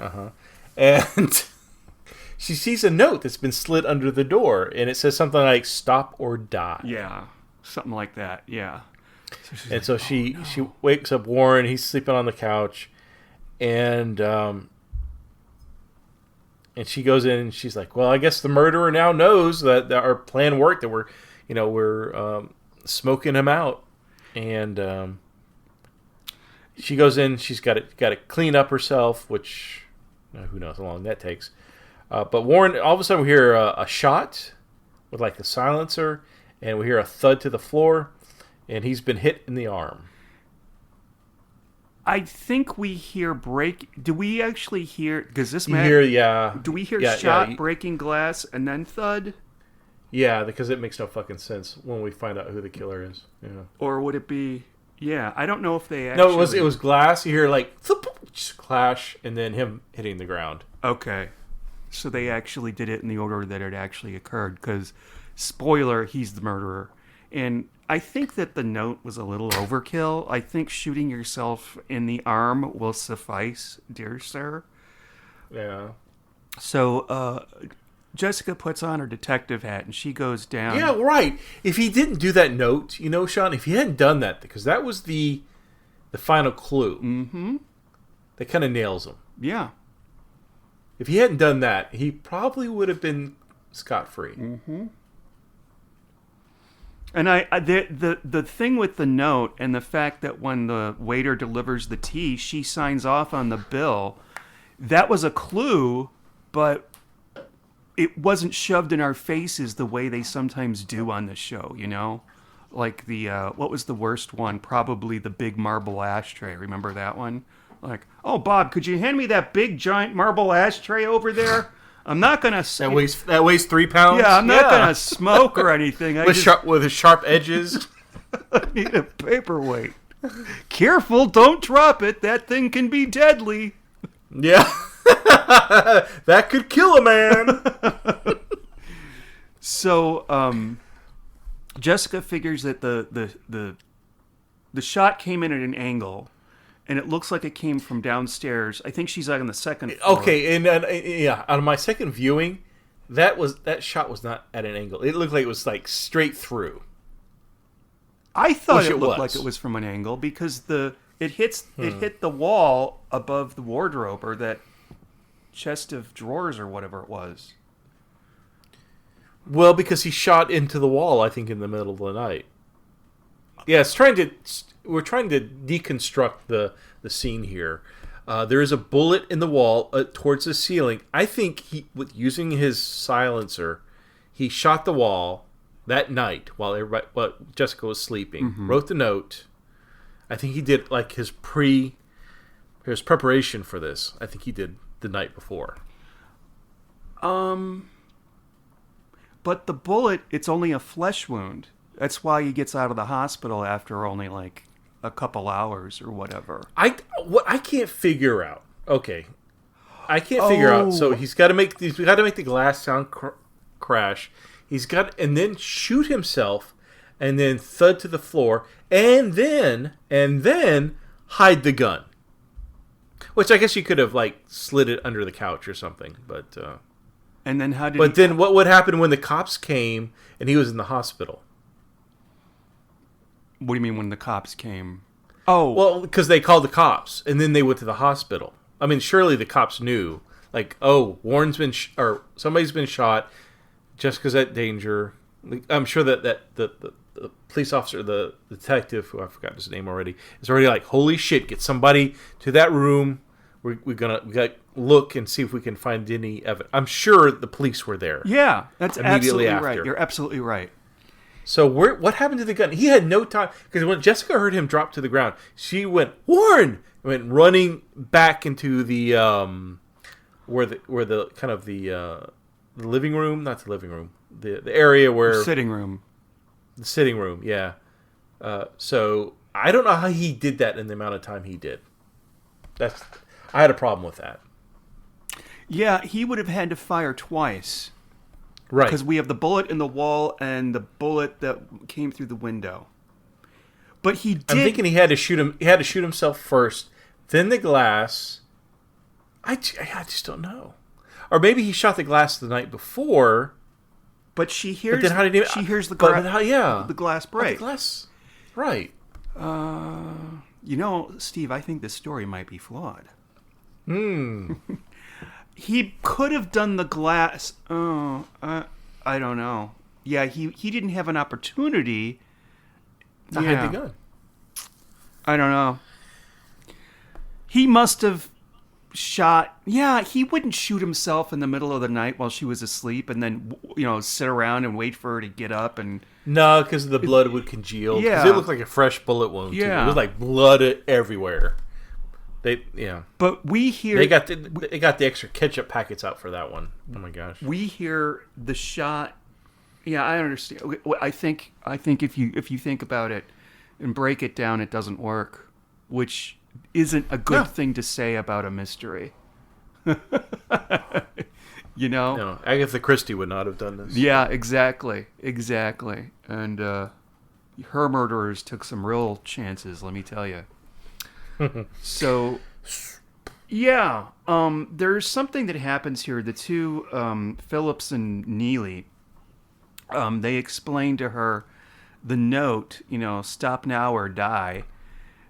They could tell there was somebody had written on top of it, not onto it, but had a piece of paper on top of it, and it made an impression on the note. so they could Right. see the person's signature. And my God, Jessica, it's your signature. So they You must be the killer. what I find really frustrating is that was a really, really obvious, like, hello, it's Warren. And I thought, oh, it can't be him. So somebody else must have been in the room. Was there anybody else in the room, No. No. But they still have like 15 more minutes of the film left after they explain about the signature clue. And at no point does Jessica say, wait a minute, it could have been my friend Warren. Why can't you ask, why don't you ask him? Because she doesn't want to believe it's Warren. Honestly, at this point, it's something she doesn't want to consider or even entertain in her mind. I think she has to have more proof before she even thinks of that. And so Jessica's focused on the fact that the murder was obviously premeditated. They had a silencer. Yeah. And the interesting thing was, we saw earlier the KGB agents, when they were going after Mendoza, they had a silencer too, but the FBI or the police, I can't remember who, but said, oh no, this is a silencer that we don't have record of. This was a homemade silencer. I missed that completely. Oh. Oh, something to that effect. Yeah. And of course, Warren is into making his own gadgets because he's got this quirky hipster typewriter that he... I know. The stupid typewriter. It looks so ridiculous. And he has his speaking event. We overlooked Warren's speaking event, which I'm like, I like this guy. He's talking about when he goes to a movie theater. Oh, he's talking about how people are rude. Yes. And don't say thank yous and please anymore. And he says, like, I go to a movie theater and people are always talking. So he's a tinkerer. He doesn't tinkle, he tinkers. and he has gadgets. He loves gadgets. And he created a device which is brilliant. That when the person behind him is at the theater starts talking, this little device makes the same sound effect as a gun being cocked. And usually the person will shut up, which I disagree with. I feel like they would so be into their conversation that they wouldn't even be hearing. They'd be more interested in talking. But anyways, I'm like, this dude is my soul animal, my soul partner right here. I love him. But talk about a thing that has not aged well. Oh, yeah. Oh, yeah. Because anyway, so this device. So he said one evening he was watching, I don't know, The Godfather or something. I'm not sure. And the person behind him's talking, so he uses his device to make that gun cocking sound. It doesn't have a gun. It's just a device that sounds like it. And he says, then he heard behind him an actual gun cock. That would be my luck. No, actually, it would be my luck, because every time I go to the movie theater, it's a bunch of teenage girls that decide they're going to talk throughout the whole goddamn movie and ruin it for me. That's why I go to Alamo Drafthouse, ladies and gentlemen. That's why I am endorsing the Alamo Drafthouse, because they will kick those MFers out if they keep talking, which is great, so you can watch your damn movie. Thank you for saying MFers and keeping this podcast clean, Steve. Family friendly, yes, it's a family friendly podcast. But the but no, I mean, I love driving Warren. down the highway listening to this. Yeah, I really like Warren. I didn't really care for him up until this point. I'm like, this dude knows me. This man knows me. I love him. I want to have his babies right now. Okay, we can stop right there. Okay, let's not go any further, sir. That's how excited I am about this. So you would say Warren is better than Michael Flaherty? What's his name? Flanagan? You know who I mean. What? No, I don't. Okay, there's her Flaherty? Irish friend Ryan. No, Michael. Her Irish friend Michael. Never mind. You know what? You know who she needs? Yes, the spy. Oh no, I can't stand that guy. Come on. Better than Dennis. I don't like Dennis anymore. Who's Dennis? Dennis, the suave insurance guy. He had his own season 6 show. We did it. It was the one about, I think, a silver dollar. See, it's that good. Yes, Dennis. Yes. I'm sorry. Okay. I don't know. I like Dennis. I'd prefer Dennis over Faggerty. Fogarty? Oh, God. Whatever. Sorry. I can't I believe like- I'm laughing so hard. I didn't mean it. I'm 8 years old. I like Dennis. He's very classy. He's got a nice mustache. Okay, all right. He's got a few things. He's got an umbrella that has a sword in it. Yeah, he's kind of like nice Jack Cassidy. He's nothing like Jack Cassidy's characters. He's like, he kind of looks like him, and he's kind of got the same thing going, but he's nice. He's not like Columbo. Get out of here! because he looks like Jack. Oh no! I don't know. Maybe I don't know. He could have played that magician instead of Jack Cassidy. Let me tell you. He could have done that. Yes, he would have done a really good job at it too. I think. Yeah. Anyway, I like these old curmudgeon old men. I think maybe as I get closer to that age, or I'm at that age, where I like Seth Hazlitt. Like he's my favorite too. I love Seth. okay. What? So there. No? I know it. I'm trying to go back to the show Because Seth would be like, I don't go to the movies, Jessica. Do you got any cookies or pie? Okay, I don't. My accent went off there. I don't know where it went. I don't go to the I got pictures no more because those young ones talk through everything. I don't know. I sound like the mom from Wizard of Oz. Being a Christian woman. Dorothy. And you were there. You were there, and you were there as well. And Toto too. Sorry. Come on. Oh, I haven't seen the Wizard of Oz in probably 40 years. they just did an honest trailer for it because of Wicked coming out. Yes. Did you see it? Wicked. No, I don't really want to see it. Are you gonna see? Oh no. I mean, I'll see it if it's nominated for Oscars, which it probably will be. And I was going to go see it the other day, but it was the day before Thanksgiving, and it was packed. It was only front row seats available. Supposedly really good. Yeah, I suppose. You don't like musicals, or I don't like musicals, no. Except Fiddler. Get out! I didn't know that about you. If you listen to the Best Picture podcast, you would know. I don't. It's okay.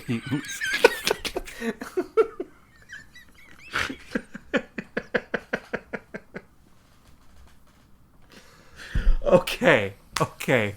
So I'm sorry. If you did a podcast on Bigfoot or UFOs, I'd probably listen to that. okay, all right. I'll try to. I'll ask Eric. Hey, instead of doing. Oh yeah. Instead of doing. You movies, find somebody.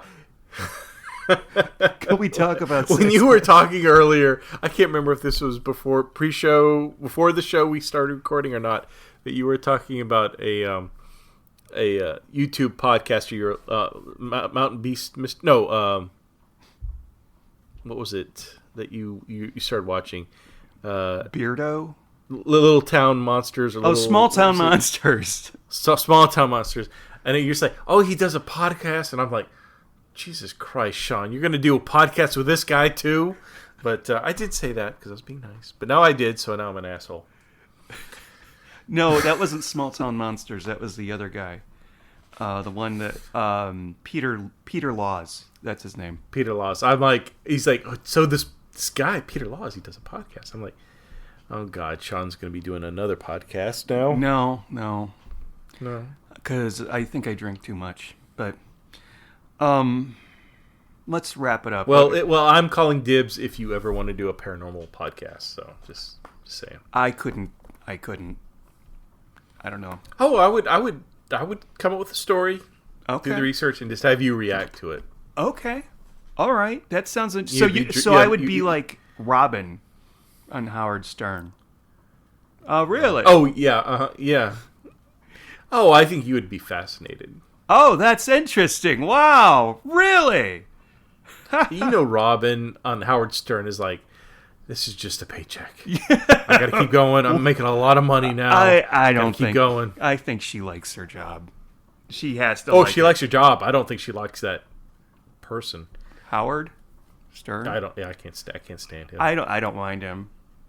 Really? Yeah, I don't mind him. I like it when I saw. I didn't want to listen to him, and when I saw his movie, Private Parts. Private Parts, Yeah, that's yeah. when I really liked him. When I realized, like, what God, his that was humor was. at that point. That's when I stopped liking him. That's interesting. Really? So my energy of liking him transferred to you. I guess so. That was what, like the late '90s when that movie came out. Yeah, it was while I was in Chicago, so it was the late '90s. Hmm. So, anyway, it's a story to die for. Let me tell you. So Jessica's like, well, the murder was premeditated. Maybe the motive didn't involve the transcript of the KGB book. Maybe it was his first book, which was a fiction book. Right. So I can't remember how she gets a copy of the book, but She talks to who's the Vince coordinator. Shit, I already forgot his name. not John. Oh, I have it written down here. Joseph Brennan. Joseph. It's Yeah. such a forgettable name. What a crappy name. Such a forgettable character. Yeah. I'm sorry, J. Patrick McCormick. And then cut to him saying, "God damn it," and throwing his ear pods out. Yeah, right. Unsubscribed. Okay. If this was an episode of Family Guy, that's what they would have. So she asked for a copy of his first book, which was a kind of a fiction / based off true events of the East Germany. It's kind of a Tom Clancy kind of a. Right. So she reads this book in a whole afternoon. And Oh yeah, I love her ability to read books. Yeah. Yeah, I cannot do that. She must be the speed reader. Remember the speed reader from the Great Space Coaster? Those were the days. He would be on the news, Gary Gnews, Gary Gnews. Yeah. and they'd have Old Gnews. No Gnews is good Gnews. Yeah. oh god, that creepy yellow girl. Shut up. Okay. So we're treated to a couple scenes where, they're all sepia colored because it's flashback. And we Flashbacks, see yeah. there's this German general or something who shoots a couple of innocent American reporters. No, he's Russian. Oh, he's Russian. I'm so sorry. You are correct. Yes, he's Russian. Maybe he's German in the book because it's fictional, but it's based off true events. Right. So there's also a scene where there's a girl that he's in love with, and I immediately thought that must be Penny Ryan. Yeah, I think it was. Yeah. Yeah. That's a red herring, though. That's a good red herring. And so Jessica immediately comes to the conclusion. I don't know why she didn't come to the conclusion when it was revealed that the murderer used her notepad, but she then comes to the conclusion that the reporters are representative of Warren's son, who was killed in Afghanistan. Yeah. And that meant that in real life, Yuri, who was the general, was responsible for his son's death. Thus, Warren's motive for killing Yuri. And this is done Right. actually quite well. And you said this earlier. You said, whatever I'm going to say about this episode, it's still well written. Especially the last 10 minutes. Yes. The last 10 minutes are excellent. It's like a filet mignon. That's sort of medium rare. It's delicious and perfect in every way. It's so well written. It's Anyway, I'm sorry, go on. But- I'm now getting hungry. Well, that's, and that's the end. And she, it has to explain to Warren I'm not going to tell the police, you're going to confess to them. And he does his usual thing where he pulls a gun out and no one knows Jessica. But he can't do it. I could kill you, and I would get away with it. Which is not true. I mean, they would figure it out pretty quick. Yeah. Yeah, I agree. At that point. But he can't do it. So he gives her the gun, cut to him in the interrogation room talking to one of the FBI guys, and Patricia is Confessing. there, and Yeah. and she's recording. It turns out he's going to make a confession, and this is not legally binding, but he says, I would also wish to put on the record that Miss Patricia here has the rights to publication of the story. I was wondering about that. That's not legally binding, folks. That's not a contract. And he says at the very beginning, he's like, when Warren is talking about Patricia, again, his protege, he's like, she's really good. She reminds me of myself when I was younger, but she's just missing that one big break. Like, and he goes, I know once she gets that big break, she'll really her career will take off. And so, in a way, which he didn't intend at the beginning of the episode, but in a way, this is her big break. This documentation of this incident. This will be her big break, and she'll go off into stardom now. Kind of launching her career at the demise of his. So it was kind of a sweet scene. Yeah, yeah. Yeah, well done ending. Excellent ending. Probably one of the best endings I've ever seen. I think so. Better than the Yeah. one where that guy is shot. I can't remember the name of Where it. that guy is shot. That is so... Thank you. Yes, that episode. We've only reviewed 102 of these suckers. Thank you. No, it's the one where he's shot at the end. And it's the return of Preston Giles. You remember the guy who's the murderer in the first one it was kind of her boyfriend comes back and deal with trauma. It was one of those very special episodes. I'm having a hard time thinking of it. I know we reviewed it. I know the name of the episode, but why can't I think of it? Who was in that one? Preston Giles. I don't remember. I really don't. It was not that memorable. It was pretty forgettable. Okay.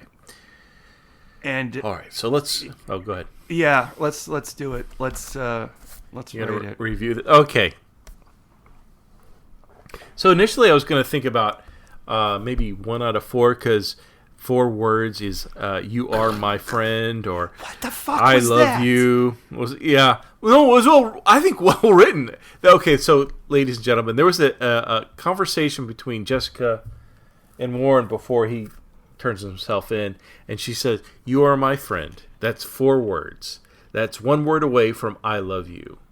And so she goes on to this like words, numbers, and stuff like that, and it's kind of like, are you saying you love him? Like what's happening here? But it was really well written. Well written. Well written. Marriage. Well written. Will Wheaton. So Who's your favorite in the cast of Star Trek? Will Wheaton. Will Wheaton. So, but I decided to go with a actual number in the episode, which was Yuri's hotel room number, which was number 302. I knew it. I should have Really? said it. Yeah, I remember seeing it and thinking that's the number Steve's gonna pick. Damn it! Oh well, I never Why, damn guess it. You picked it. What? You picked it. Why, damn it? I don't understand. Well, but I have no proof. You just have my word for it. But this is the first time this has happened, so. I know. I believe you. I know. I trust you. I don't know why you would lie about that. Well, I am a lawyer. Okay. 302. You know, Yeah. I was gonna rate it higher before we started talking about it. Oh yeah. Because I really enjoyed the journey here. I love that shit, as I've said, where you've got your cast of suspects and everybody's got a motive to kill the one guy. He ends up dead. And, I like that aspect of it. And but we've got a lot of suspects here. Most of them go nowhere. But that's the nature of a murder mystery. If you have 12 suspects, Sure. one of them is the murderer. They're going to have 11. Then once you reveal who the murderer is, you've got 11 suspects, characters that are no, but we're no not talking about Christie here. We're talking about Murder, She Wrote, which is a cozy murder. Yeah, but Christie wrote cozy murder mysteries, and Okay. but we're also dealing with something with an appropriate length time. I don't know, what is this, like 95 minutes, 90 minutes? Shit, I don't know. Something like that. Yeah, it was a 2-hour TV movie, so without commercials, it was probably. And I think they have the right amount of time to do that, and I think it was done kind of well. I thought. Look at something like I'm going to bring this movie up again. Glass Onion. What are there, like 8 people in there? And up until the murder, little by little, we're hand-fed little tiny bits about each suspect Right. until the murderer is finally revealed. And they do that here, and they actually did a really good job of misdirecting. Until the clue with the signature was revealed, I was almost positive it was going to be Jay, because he was the only one that. That's didn't surprising. seem- Yeah, he was never on my suspect list, so that's interesting.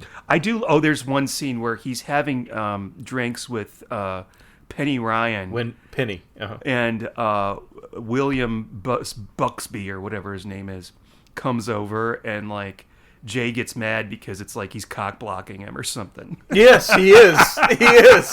Well, because he thinks Penny is a suspect because she had a love affair, yes. or her husband had a love affair with somebody in East Germany or something like that. But so I thought this was a lot of fun. When talking to you though about the damn scene where Warren shoots himself, you know what?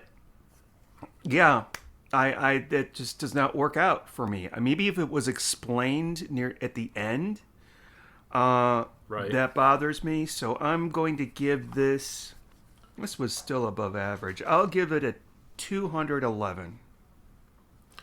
Interesting number. Okay. I literally All right. almost pulled that out of my butt.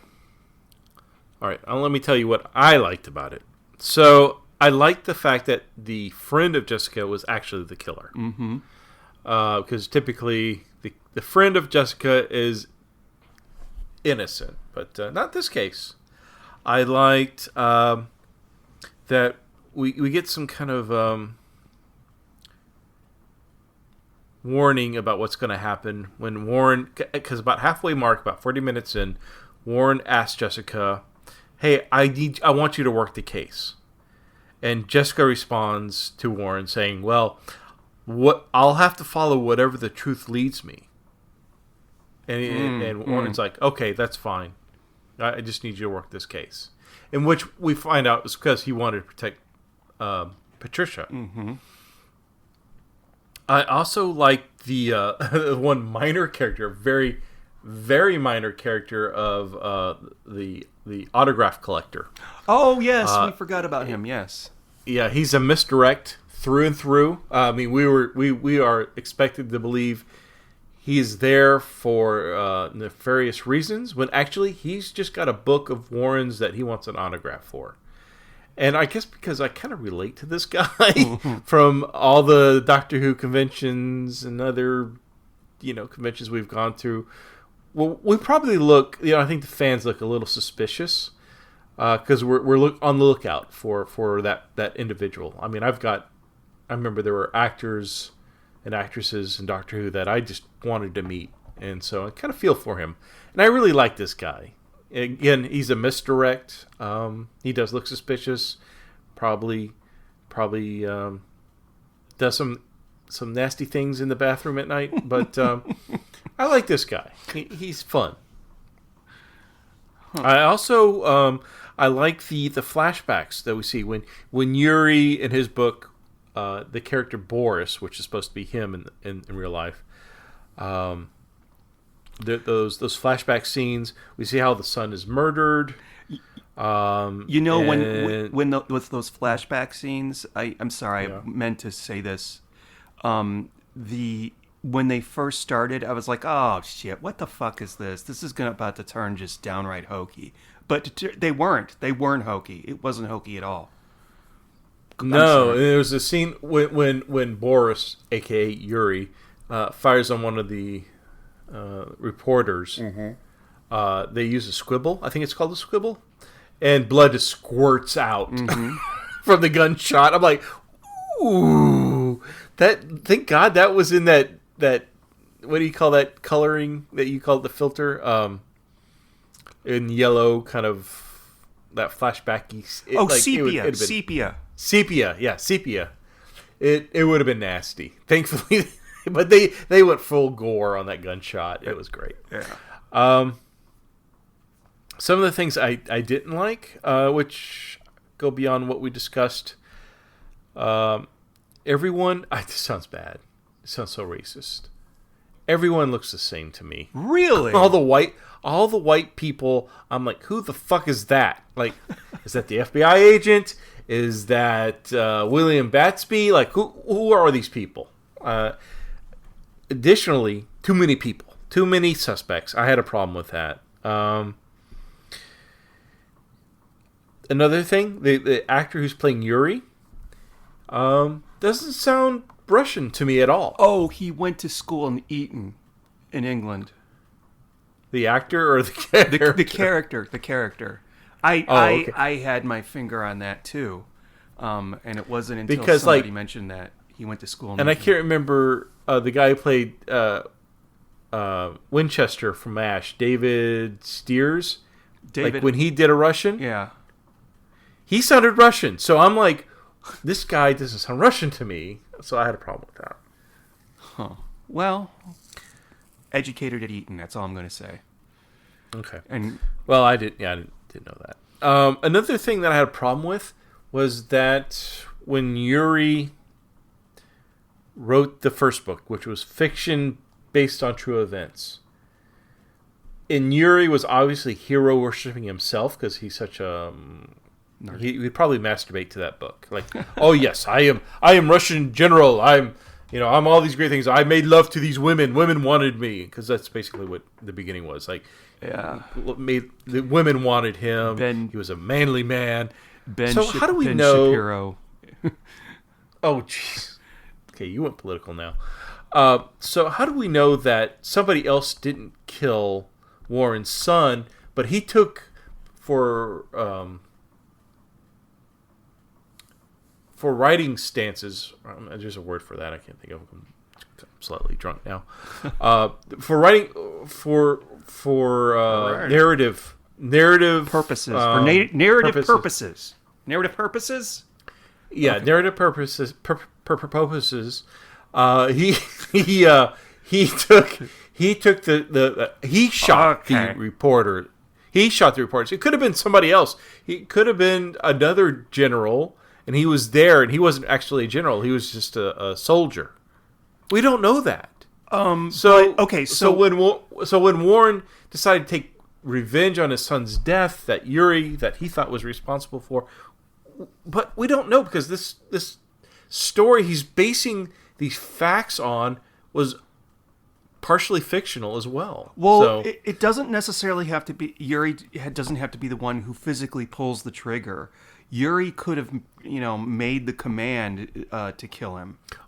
Or Yuri could have just been there to witness it. Maybe it was another guy. Maybe, like I was saying, Yuri could have been maybe a soldier. And there was another general.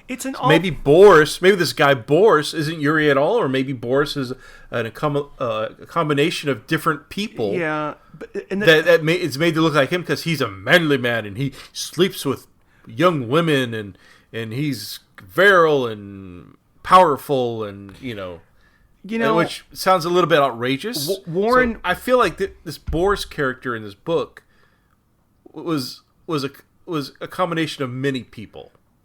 Yeah, Warren. So Warren should have known, like, that. I don't know if this was the actual dude. Yes, Yuri was an ass and a douchebag, but he has no actual proof that this guy was responsible for his son's death. So I had a problem with that because it was a fictional story. Yeah, and he kind of jumped from A to Z really quick from just reading and coming to that conclusion, like, oh, this is about me. Yeah. So maybe it wasn't his son. It was two other reporters. Maybe it was a bunch of reporters. Maybe, there was just too many open things, open issues, open whatever. Can't think. Yeah, open-ended issues. There were a lot of loose ends. Loose ends. It wasn't a confession. The book was not a confession. Right. And Warren took it as a confession, and I have a problem with that. However, again, yes, the writing was excellent, especially the last 10 minutes.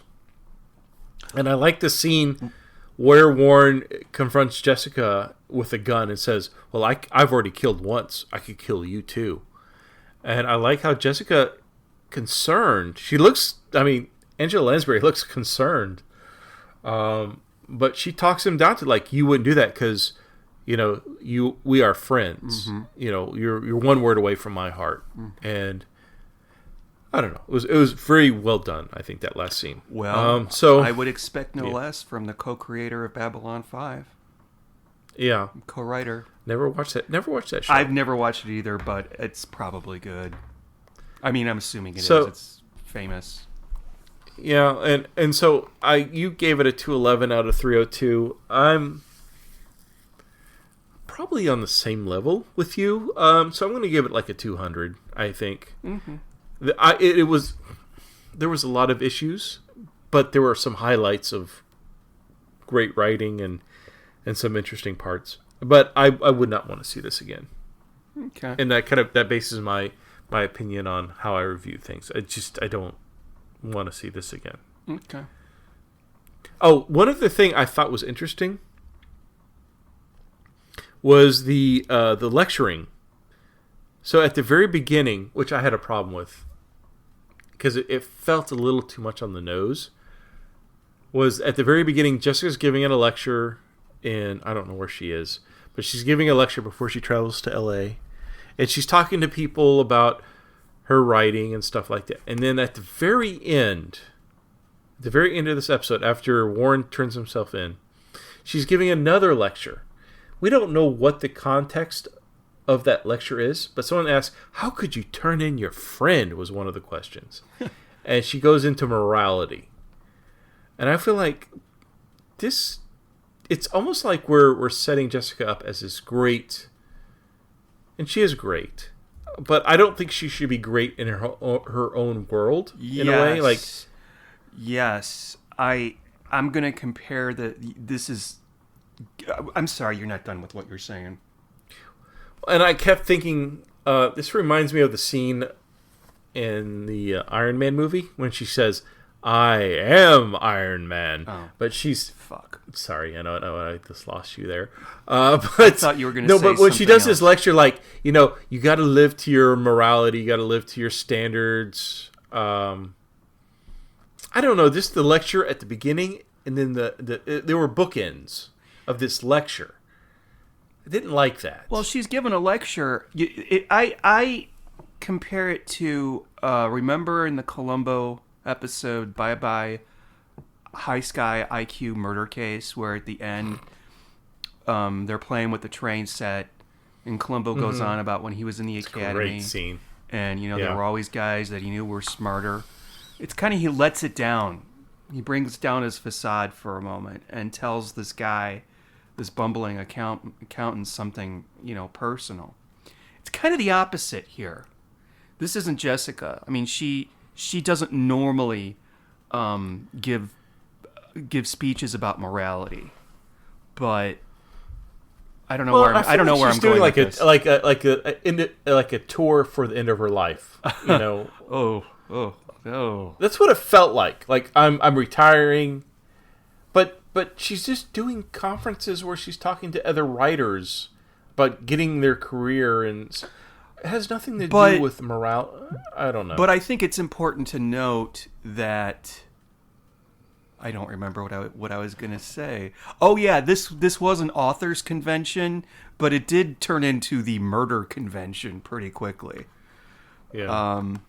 I don't know. I thought it was fine. You know, it's like Didn't bother you? the awards ceremony at the end of Star Wars. You know, except it's about something different. I have no idea where you're going with that. No, Okay. just the topper scene or the bottomer scene, or I'm sorry, the last scene. Bottomers. What? Okay. The Once we bring in those kitty cats. Oh man, okay. She's still snoring. All right, Steve. Let's see here. This is season 5, since the cats didn't choose a season 5 episode last time. They'll choose one this time. Okay. Okay, so Steve, whenever you're ready, go ahead and spin the wheel. Spin. All right. We are going to watch an episode called... It's the first episode of season 5. JB as in Jailbird. I've actually seen that title before. I have not watched it, but I've been curious about it. So obviously Jessica gets in trouble and she goes to jail. Season 5. Who would be in season 5? Would Seth be in there? No. And I'm not looking at the story. I'm just looking who's in the cast. Grady. Oh, we get a Grady in this one. Oh, really? Very nice. Okay. Yeah. I don't think this is a... So she must be in New York. She's season 5 without the regulars, except Grady. Oh no! Okay, I just looked at this storyline. I'm sorry, I cheated. So Michael Haggerty will be in this one. Oh man, I should have just shut up and not said anything about him. It's like the Len Carew curse. He's like Beetlejuice. If you say his name 3 times, he will appear in the next episode. Yeah, Beetlejuice. Michael Haggerty shows up. So a chance encounter with her old friend Michael Haggerty leaves Jessica standing over a dead Bulgarian diplomat and accused of murder. Well, I would never have guessed that from the title. If I were to guess, because it had Jailbird in it, that Chirpy, her pet bird, actually committed some kind of atrocious crime, and I don't know. It attacks somebody, and she's like in the birds. Right. Ah! Yeah, directed by Alfred Hitchcock. So, anyways, I have a confession. I'm not looking forward to watching this that much, but you know what? You never know. So, all right. So join us next week. Maybe, hopefully, it will be next week. For JB as in Jailbird, I have been Sean. You have been? Okay, well, I'm currently Steve, but... And we are all out of popcorn. Say goodnight, Steve. Good night, everyone. Good night, everybody.